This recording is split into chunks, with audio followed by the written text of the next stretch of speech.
다리오 왕 제2년 여섯째 달 곧 그달 초하루에 여호와의 말씀이 선지자 학개로 말미암아 스알디엘의 아들 유다 총독 스룹바벨과 여호사닥의 아들 대제사장 여호수아에게 임하니라. 이르시되 만군의 여호와가 이같이 말하여 이르노라.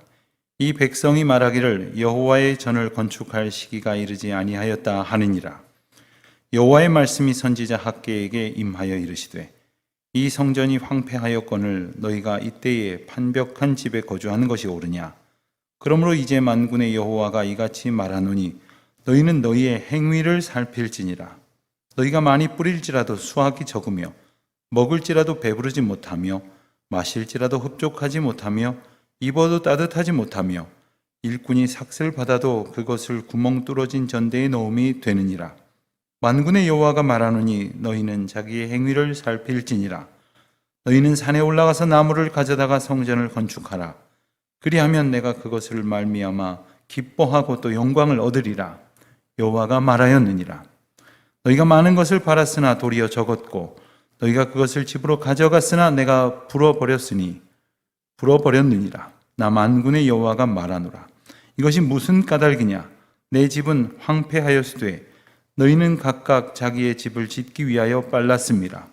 그러므로 너희로 말미암아 하늘은 이슬을 그쳤고 땅은 산물을 그쳤으며 내가 이 땅과 산과 곡물과 새 포도주와 기름과 땅의 모든 소산과 사람과 가축과 손으로 수고하는 모든 일에 한제를 들게 하였느니라. 스알디엘의 아들 스룹바벨과 여호사닥의 아들 대제사장 여호수아와 남은 모든 백성이 그들의 하나님 여호와의 목소리와 선지자 학개의 말을 들었으니 이는 그들의 하나님 여호와께서 그를 보내셨습니다. 백성이 다 여호와를 경외하며 그때에 여호와의 사자 학개가 여호와의 위임을 받아 백성에게 말하여 이르되 여호와가 말하노니 내가 너희와 함께 하노라 하니라.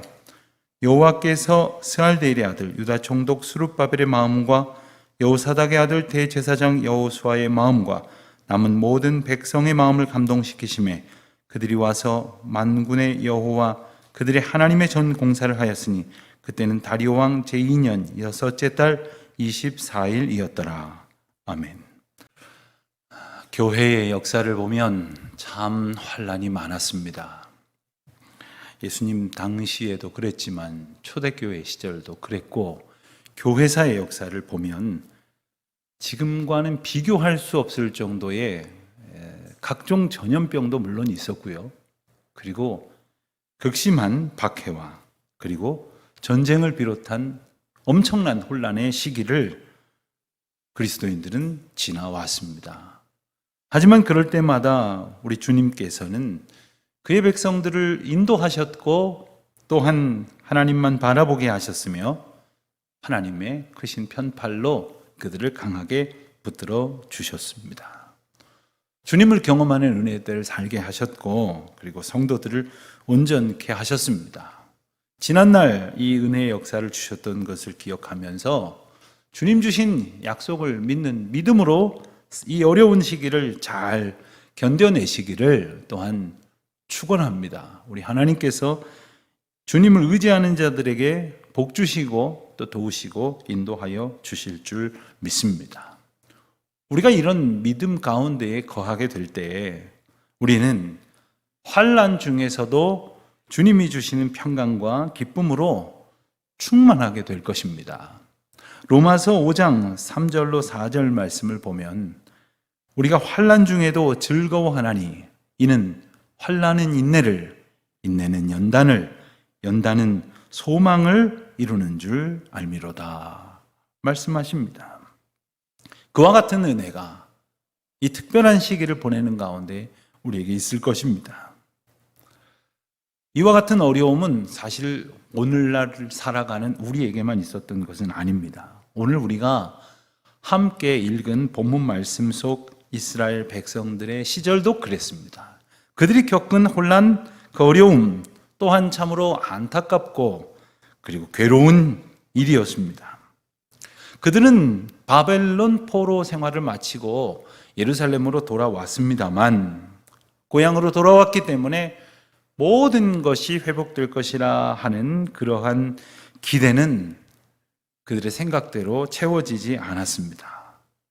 그리고 그들에게는 오히려 심각하고 아주 큰 문제가 있었던 것입니다. 하나님께서는 이 문제를 깨우쳐 주시려고, 그리고 그 문제에 대한 해답을 주시려고 학개라는 선지자를 세우셨습니다.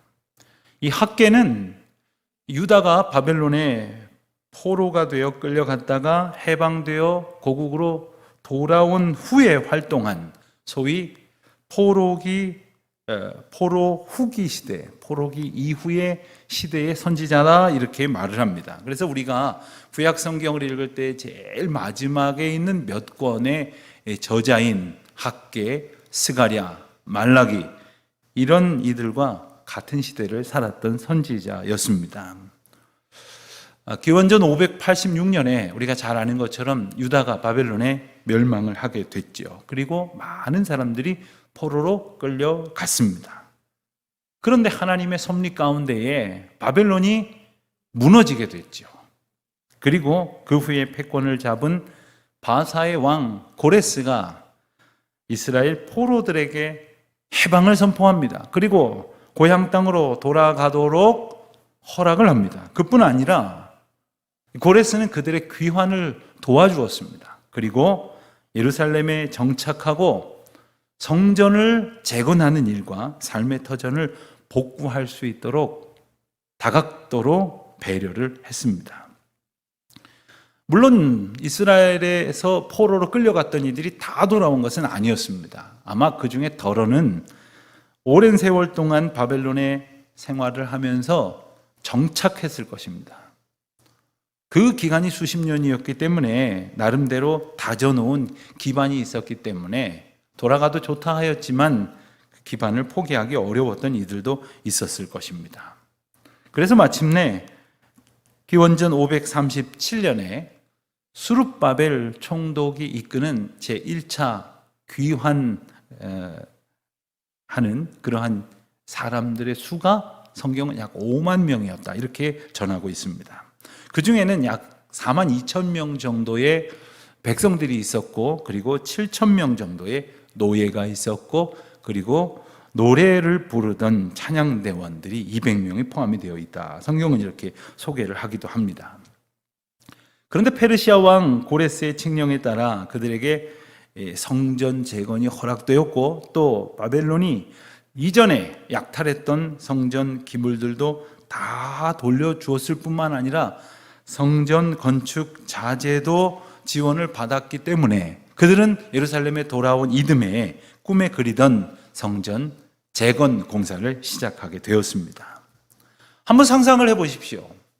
수십 년의 세월이 지났지만 포로로 끌려가기 전에 성전에서 울려 퍼졌던 찬송 소리를 기억하고 있었던 노인들은 감격 속에 눈물을 흘렸을 것입니다.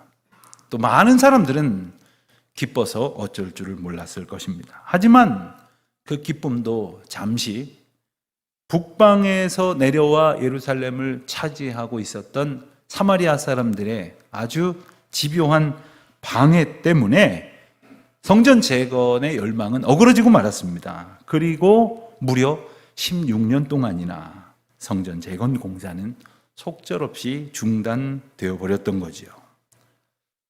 예루살렘으로 돌아온 귀환 초기의 그 감격과 기대는 온데간데 없고, 이스라엘은 말 그대로 깊은 영적 침체를 맞게 되었습니다.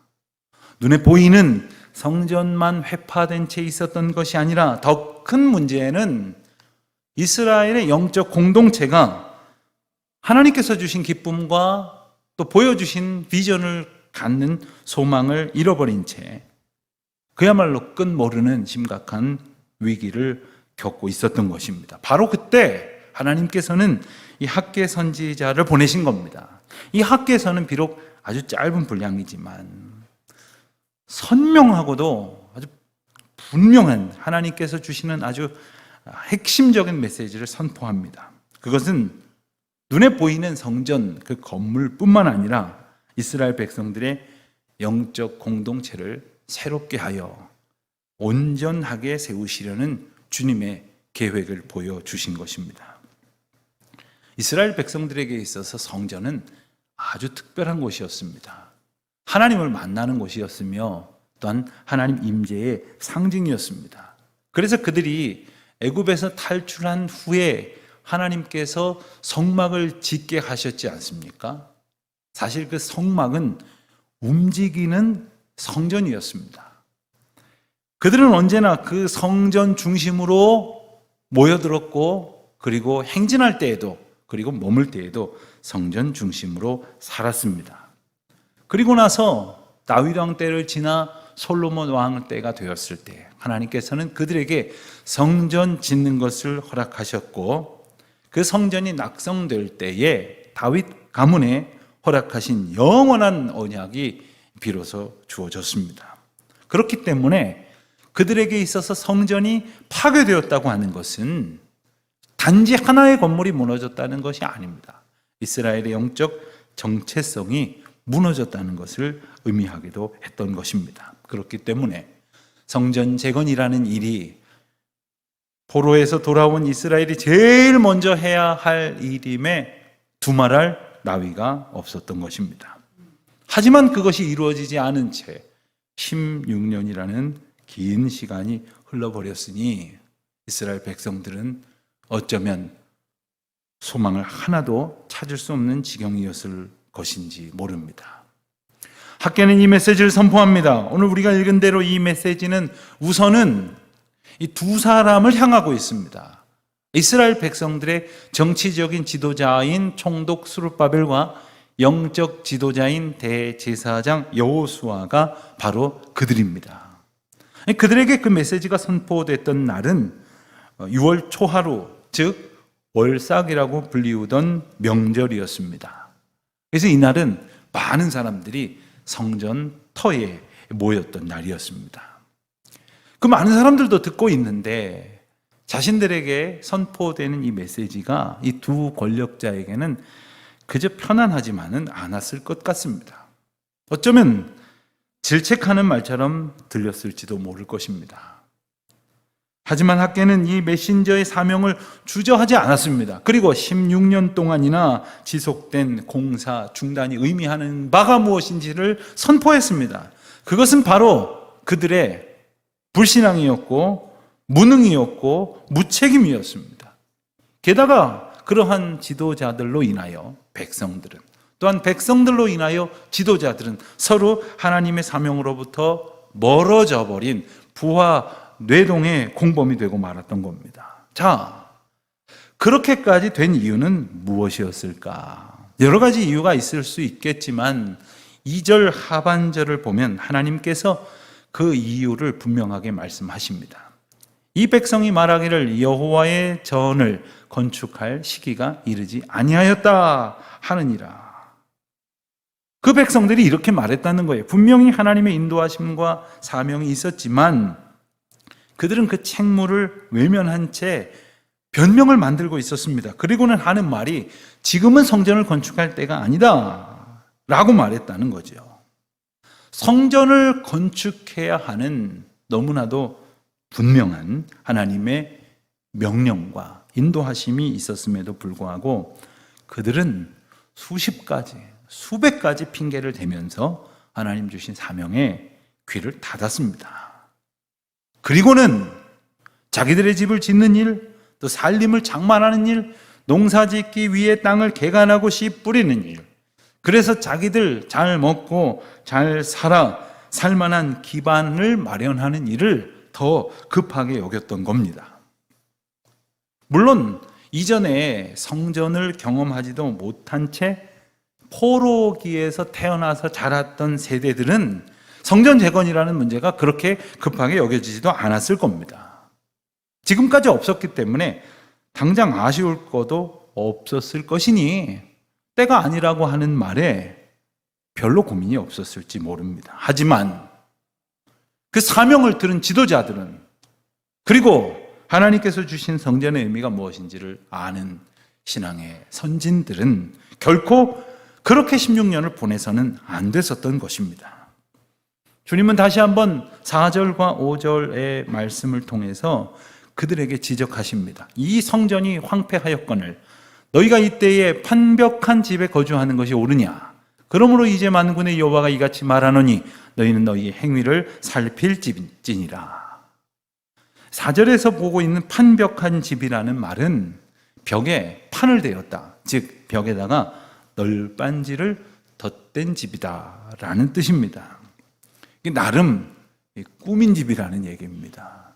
그 벽을 그냥 대충 세워서 그저 흙을 발라서 이렇게 살 수밖에 없는 형편이었지만 자기들의 만족을 위해서 널빤지를 구해다가 그 중에서도 더 좋은 것, 예쁜 것, 귀한 것 구해다가 스스로를 위해 꾸미느라고 애쓰고 살았던 모습, 그것을 지적하시는 거예요. 하나님의 성전은 다 허물어져 있는데 그렇게 너희들의 것만 꾸미고 사는 것이 옳으냐? 라고 말씀하시는 겁니다. 자, 6절에서 계속해서 말씀하십니다. 너희가 많이 뿌릴지라도 수확이 적으며 먹을지라도 배부르지 못하며 마실지라도 흡족하지 못하며 입어도 따뜻하지 못하며 일꾼이 삭슬 받아도 그것을 구멍 뚫어진 전대에 넣음이 되느니라. 애쓰고 수고해봤자 아무 소용이 없다 이겁니다. 하나님께서 인도하시는 그 길에서 멀어져 자기들의 탐욕의 삶을 살았기 때문이죠. 그리고는 7절에 다시 한번 말씀하십니다. 너희의 행위를 살피라. 자기의 행위를 살필지니라 권면하십니다. 그렇습니다. 이제는 스스로를 돌아봐야 할 때였습니다. 지금 하나님의 인도하심 속에 예루살렘이 백성들로 가득 찼지만 그곳에 있는 돌아온 은혜의 삶은 그 백성들의 몸과 마음은 전적으로 하나님 앞에 드려지고 있었던가? 성전을 회복하게 하시려고 돌아오게 하셨는데 무려 16년이 흐르도록 성전 지을 때가 아니라 하는 핑계를 대면서 외면했다는 거죠.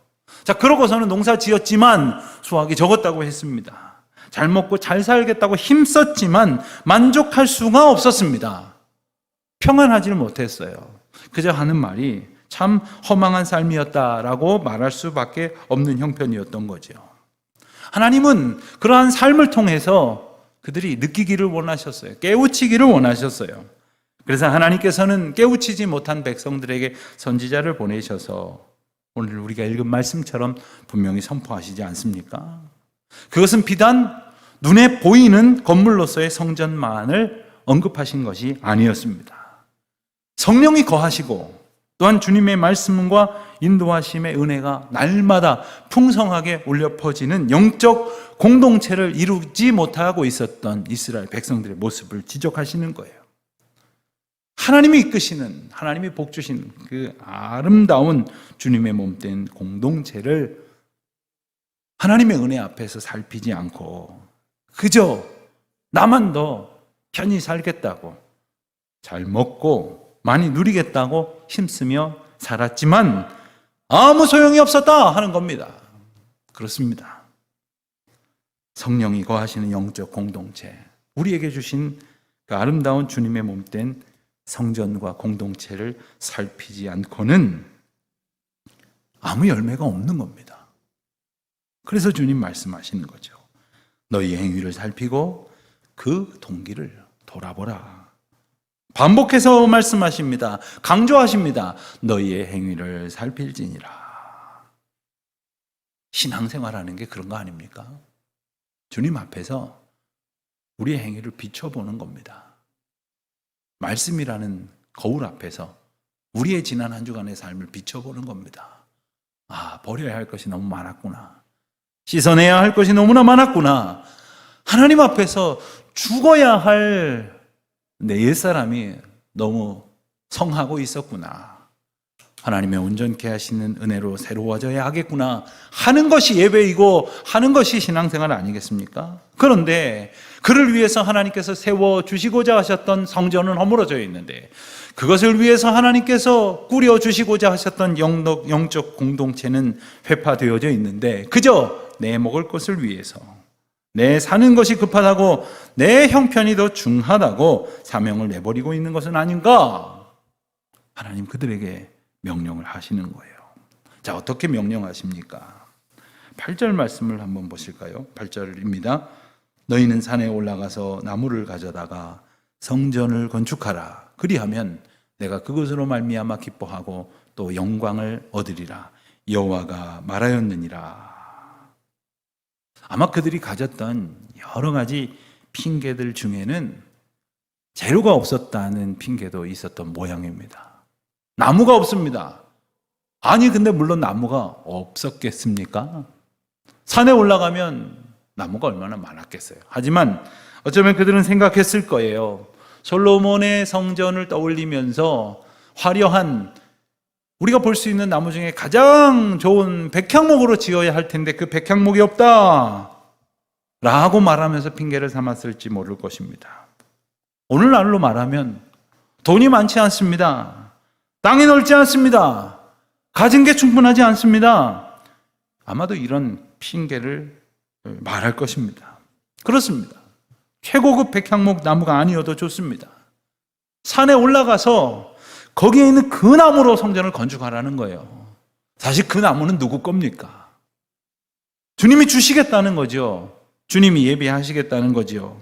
주님의 것으로 주의 일을 하게 하시겠다는 선포입니다. 그러니 우리는 그저 우리의 영적 우선순위를 깨닫고 인도하심에 순종할 일입니다. 그리하면 내가 기쁨과 영광을 얻으리라. 우리가 하나님의 이름으로 모이고 행하면 그리고 순종하면 그것이 주님의 기쁨이고 영광이라는 말씀이에요. 비록 지금 우리가 대면으로 모이지는 못하지만 이렇듯 온라인을 통해서 그리고 온 성도들이 전화로라도 서로 문안하고 또 교제하고 중보하며 하나님의 거룩한 공동체를 세워가는 겁니다. 이게 바로 성령 안에서 교통하는 것이죠. 그런데 그렇지 못한 현실을 다시 한번 주님은 9절에서 이렇게 말씀하셨어요. 너희가 많은 것을 바랐으나 도리어 적었고 너희가 그것을 집으로 가져갔으나 내가 불어버렸느니라. 나 만군의 여호와가 말하노라. 이것이 무슨 까닭이냐? 내 집은 황폐하였으되 너희는 각각 자기의 집을 짓기 위하여 빨랐음이니라. 그렇습니다. 하나님께 드려야 할 것들 자기 집으로 가져가 버리느라고 분주했다는 거죠. 하나님 다 불어버리셨다는 겁니다. 황폐해진 주의 집을 돌아보지 않은 채 자기 집 짓기 위해 빨랐던 우리의 이기심과 욕망을 분명히 보게 하십니다. 그뿐이 아닙니다. 10절 말씀을 보면 그러므로 너희로 말미암아 하늘은 이슬을 그쳤고 땅은 산물을 그쳤으며 11절입니다. 내가 이 땅과 산과 곡물과 새 포도주와 기름과 땅의 모든 소산과 사람과 가축과 손으로 수고하는 모든 일에 한재를 들게 하였느니라. 사람들이 애쓰고 수고하는 모든 일을 메마르게 만들어 버리셨다 하는 말씀이에요. 사실 돌아보니 세상이 너무 메말라 버렸어요. 애쓰고 수고해봤자 소용없는 그런 시대를 오늘 우리는 살아가고 있습니다. 그뿐이 아닙니다. 성도들의 마음이 세상 사람들의 마음과 다르지 않아요. 너무 각박합니다. 그러나 이 각박해진 마음 또한 하나님의 메시지요 징계라고 하는 사실을 깨달아야 해요. 우리 안에 사랑과 감사와 섬김과 중보가 말라버렸다고 하는 것, 이것이 무엇을 의미하는 바인지 주님 말씀을 통해서 우리는 들어야 합니다. 받으려고는 하지만 베풀려고 하지 않습니다. 판단하려고만 하고 용납하려고 하지 않습니다. 주님의 몸된 교회를 위해서, 그 몸된 공동체를 이루고 있는 성도들을 위해서 사랑과 마음을 나누지 않으니 주님은 모든 것을 불어버리셨고 말라버리게 하셨고 한재를 들게 하셨다고 하지 않습니까? 그렇습니다. 주님의 은혜가 아니고서는 아무것도 남지 않는 거예요. 오랜 세월을 사신 분들이 종종 그런 말씀 하십니다. 살아보니 인생 별거 없더라. 왜 그렇게 오래도록 아등바등하며 살았는지 한심하기까지 하더라. 사실 그렇습니다. 인생이 수고하는 결과는 그렇습니다. 하나님의 은혜가 아니고서는 하나님이 불어버리시면 아무것도 남지 않아요. 또한 하나님께서 주시지 않으면 그 어떤 것도 우리에게 허락되지 않습니다. 심지어 우리가 그토록 열심히 신앙생활을 한다고 했습니다만 그게 주님이 기뻐하실 것이 아니었다고 한다면 우리가 그토록 애쓰고 수고한 일이 하나님의 영광과 상관이 없는 일이라는 말씀이에요. 얼마나 허망한 일입니까? 사랑하는 성도 여러분, 오늘 우리는 주님이 보내신 가뭄의 시절을 보내고 있어요. 모든 것이 바짝 말라버린 듯한, 생명력을 잃어버리는 듯한, 소망이 상실되어 버리는 듯한 그러한 시대를 살아가고 있습니다. 한재를 겪고 있는 거예요. 지금의 기근과 갈증 그리고 이 아픔과 고통의 시간은 하지만 분명히 주님의 주권 가운데 있다는 것을 우리는 기억해야 합니다. 그런데 말이죠, 하나님의 이와 같은 역사는 심판을 목적으로 하시는 것이 아니라는 거예요. 하나님의 인도하심은 우리를 다시 살리시고 일으키시려고 하시는 것이라는 말씀이에요. 자, 13절 말씀을 우리 다시 한번 볼까요? 13절입니다. 그때 여호와의 사자 학개가 여호와의 위임을 받아 백성에게 말하여 이르되 여호와가 말하노니 내가 너희와 함께하노라.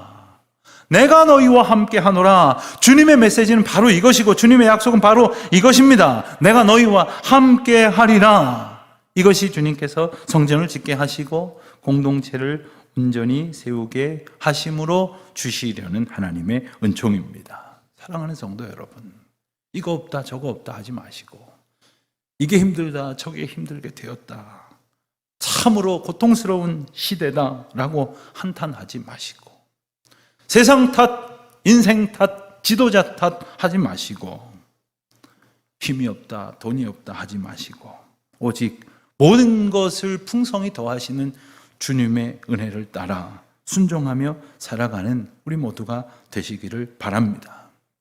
주님의 메시지를 붙드십시다. 내가 너희와 함께 하리라. 주님의 그 말씀에 대해서 반응하십시다. 오늘 말씀을 보면 총독 스룹바벨과 대제사장 여호수아와 또 모든 백성들이 하나님의 이 선포에 대해서 반응했습니다. 그러자 그들을 통하여 하나님은 성전을 짓게 하셨어요.